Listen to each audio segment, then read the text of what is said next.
तो है गाइस, आज की शुरुआत होती है अपनी मोगली की तरह पेड़ पे चढ़ के, क्योंकि आज अपने को करना था दातून से ब्रश यार। ये बहुत दिन हो गए थे, क्योंकि मैं गांव में ही करता हूँ, वही नसीब हो पाता है। तो फटाक से फिर करके मस्त चूल्हे में खाना तैयार हो रहा था, लेकिन हालांकि गैस पे ही हो रहा है भाई साहब, ये हैकिंग है। और फिर अपन दूध बिस्किट खा के फिर निकल रहे थे। दोस्त ने गाड़ी दी थी, ये देख सकते हो, इसका बेटा है ये गाइस, मतलब अपना भतीजा लगता है।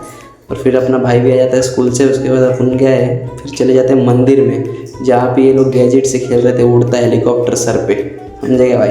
फिर हम लोग चले जाते हैं दीदी के स्टडी रूम में। उसके बाद थोड़ा देर बैठ के हम लोग चले जाते हैं फिर घूमने थोड़ा, और थोड़ा पटाखा वटाखा हाथ में फोड़ के। ये भाई तो भाई अपने अब मैंने नहीं किया यार, मैंने सीधा फेंक दिया। उसके बाद थोड़े गाने की शूटिंग करके स्टंट वगैरह मार के पहुंच जाते हैं घर पे। घर पे पहुंचते ही खाना खा लेते हैं, पनीर की सब्जी और पूरी था, और उसके बाद और कुछ नहीं। मिलता है अगले ब्लॉग में, तब तक के लिए बाय बाय गाइस।